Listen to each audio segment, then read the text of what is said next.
Olá, amiga ou amigo. Aqui estamos nós mais uma vez para juntos partilharmos lições da Bíblia, quer através da Rádio Tranquilidade ou então através do nosso canal do YouTube ou página de Facebook 2 Minutos com Ele.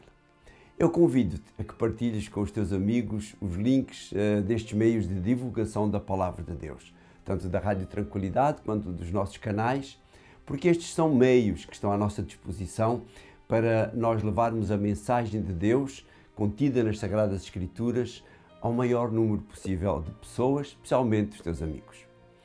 Até março deste ano nós vamos estudar lições do livro do profeta Isaías. E a nossa lição desta semana tem como título Quando o nosso mundo se desmorona. Provavelmente já tiveste situações difíceis em que parece que tudo ao teu redor, a dúvida e as dúvidas que isso te trouxe são difíceis para ti. E o nosso texto principal diz-nos assim: se não crerdes, certamente não ficareis firmes. Esta é uma afirmação muito interessante, especialmente se nós olharmos para a lição da semana passada, que nos falava do exemplo que os governantes devem ser para os seus governados, não só em termos de administração dos bens públicos, mas também em termos de fidelidade a princípios divinos. Porque, afinal de contas, estamos a falar de reis do povo escolhido de Deus, o povo de Israel, o povo de Judá. A confiança transmitida pelos governantes em tempos de crise pode mobilizar a nação para ultrapassar essas crises, ou então, pelo contrário. Mas nós iremos falar dessa situação um pouco mais à frente. A semana passada nós vimos o início do ministério de Isaías, no final do reinado de Uzias, e a transição que acontece de Uzias para seu filho Jotão e também um pouco a insegurança que isso trouxe. Jotão tinha sido corregente com seu pai a partir do momento em que este ficou leproso e impossibilitado de contatar com qualquer pessoa, com os outros ministros e tudo isso, e Jotão fazia a ponte. De acordo com a 2 de Crônicas, ele começou a reinar quando tinha 25 anos e reinou durante 16 anos, o que nos faz entender que ele terá morrido, Jotão, com cerca de 41 anos, por isso muito novo. De qualquer modo, tanto 2 de Crônicas, no capítulo 27, quanto 2 de Reis, no capítulo 17, dizem que ele procedeu com retidão e agradou ao Senhor. Ele foi sucedido ao trono por seu filho Acás, um dos poucos reis de Judá que não se comportou com retidão diante do Senhor. Nós podemos acompanhar a história de Acás em 2 de Reis, no capítulo 16, ou em 2 de Crônicas, no capítulo 28. O seu desprezo pelos ensinos divinos foi tão grande que ele chegou ao ponto de queimar em sacrifício, de oferecer em sacrifício os seus próprios filhos. Tanto Uzias quanto Jotão tinham consolidado economicamente e politicamente Judá e tinham-no tornado um país militarmente forte e respeitado pelos seus vizinhos, nomeadamente Israel, o Reino do Norte, a Assíria e a Assíria que estavam à volta e também os filisteus. Mas no reinado de Acás vamos encontrar uma situação completamente diferente. Vamos encontrar Acás derrotado por Peca, rei de Israel, cujo exército matou num só dia quase metade do exército de Judá. Matou 120 mil homens. No capítulo 26 de 2 de Crônicas diz-nos que o exército de Uzias, portanto o seu avô, tinha 307.500 soldados. Além dos soldados que foram mortos por Peca, também um dos filhos do rei, o chefe da sua casa civil e um dos seus principais conselheiros, e ainda o rei de Israel levou escravos aproximadamente 200 mil judeus. Como se isso não bastasse, Judá foi atacado pelos edomeus e pelos filisteus, que lhes roubaram cidades vizinhas das suas fronteiras. A situação é de tal modo aflitiva que Acás se volta para o rei da Assíria em busca de auxílio, ao invés de ir buscar a ajuda de Deus, e que o rei da Assíria se aproveita da sua fraqueza e o ataca também. Portanto, temos aqui uma miscelânea realmente explosiva. No verso 28, no verso 20 do capítulo 28, diz assim: mas Tiglat-Fileser, rei da Assíria, em vez de lhe dar ajuda, foi atacar Acaz, deixando-o em graves dificuldades. Numa tentativa de obter a paz com esse vizinho poderoso, Acaz, como diz o verso 21 do capítulo 28, Acaz foi retirar uma parte das riquezas do templo do Senhor, do palácio real e das casas dos seus dignitários para as enviar ao rei da Assíria, mas sem conseguir que isso o ajudasse. Portanto, temos aqui, ele tenta de todas as maneiras pagar a ajuda do rei da Assíria, mas não consegue. O autor de Crônicas realça a dureza do coração de Acaz ao afirmar, no verso 22, e mesmo nessa situação aflitiva, o rei Acaz continuou sem ser fiel ao Senhor. Mas mesmo assim o Senhor continuava a preocupar-se com Acaz e com o povo de Judá. Acaz continua a pensar no primeiro ataque que sofreu de Peca, o rei de Israel, e nas suas consequências.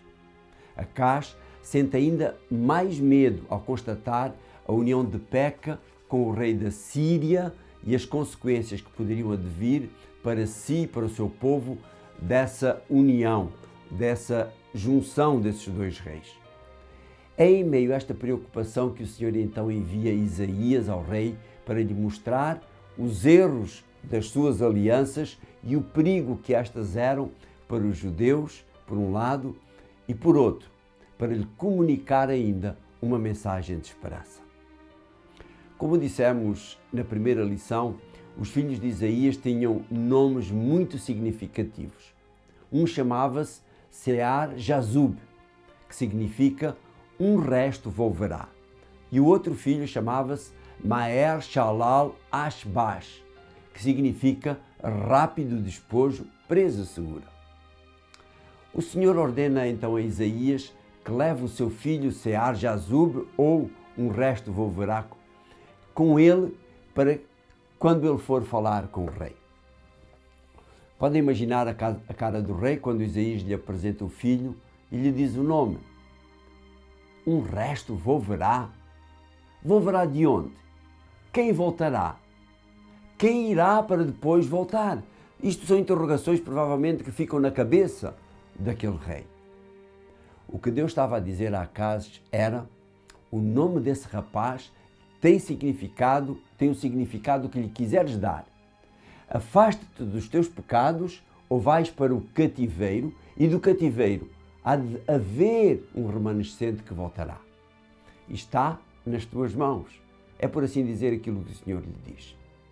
Para além desta mensagem de aviso contida no nome do filho do profeta, o Senhor envia uma mensagem de esperança ao rei.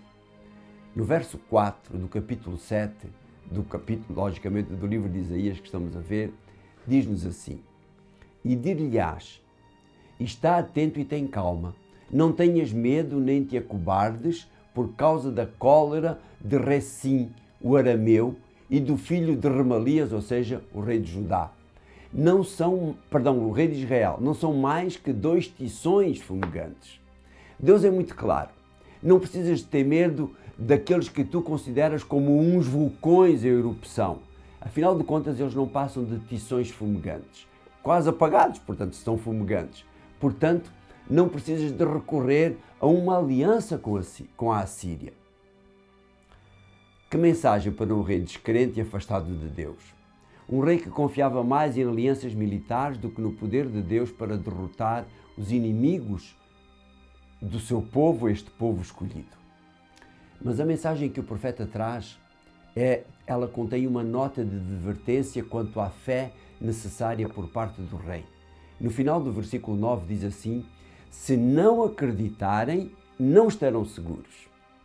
Esta mensagem devia trazer à memória do rei as batalhas vencidas pelos seus antecessores com a intervenção divina e a fé que foi necessária para essa vitória.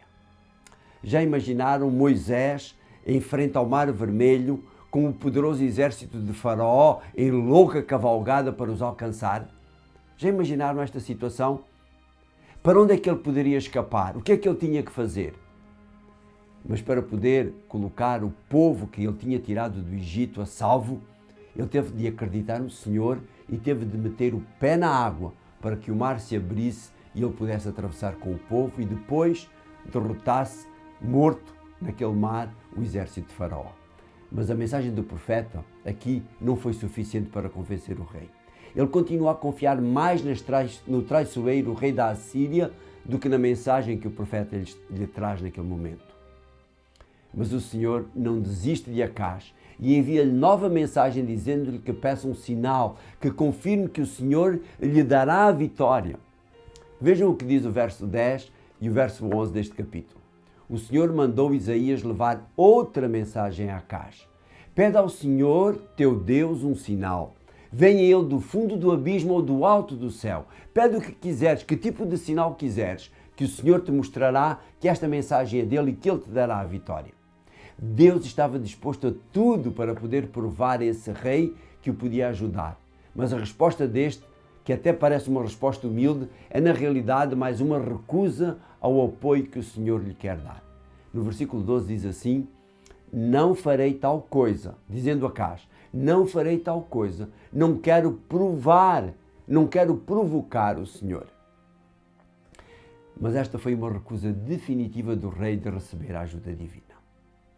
Em resposta a isso, nos versos 17 a 25, nós vemos que o Senhor transmite uma nova profecia através de Isaías. Uma profecia que prevê a destruição futura tanto do reino de Israel como de Judá, fruto das escolhas de adoração feitas tanto por este rei como por outros reis que vieram depois.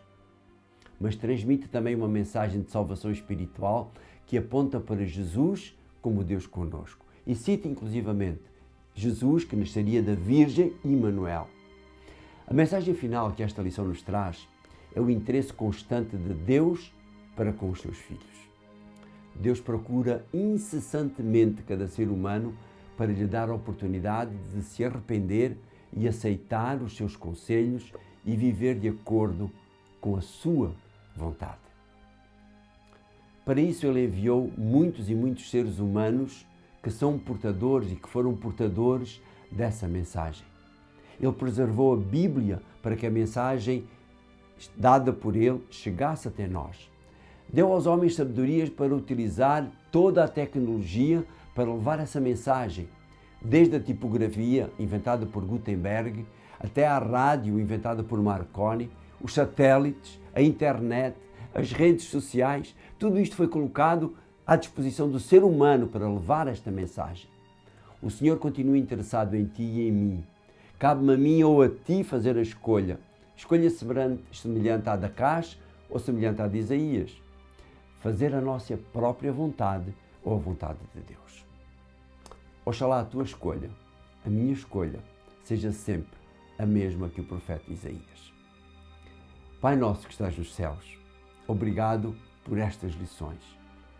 É certo que elas contêm histórias tristes, mas histórias que nos ajudam a compreender melhor a tua vontade para cada um de nós e nos ajudam a tomar decisões que nos podem aproximar mais e mais de ti. Abençoa este amigo, esta amiga que nos vê, abençoa a sua vida também. Ajuda a fazer as melhores escolhas para a sua vida. Te agradecemos isto e pedimos no nome de Jesus. Amém. Foi bom estar contigo e para a semana encontramos-nos aqui novamente para estudar mais um pouco não só do final da história de Acaz, mas acima de tudo da profecia que aponta para esse Deus conosco, esse Emanuel, contida neste capítulo 7 e depois um pouquinho no capítulo 8 de Isaías. Estuda a lição, lê os textos da lição, o manual que o Senhor põe à nossa disposição, porque ele contém a ligação às Sagradas Escrituras que te podem ajudar a compreender melhor a vontade de Deus para a tua vida. Um abraço e encontramos-nos aqui novamente a semana que vem.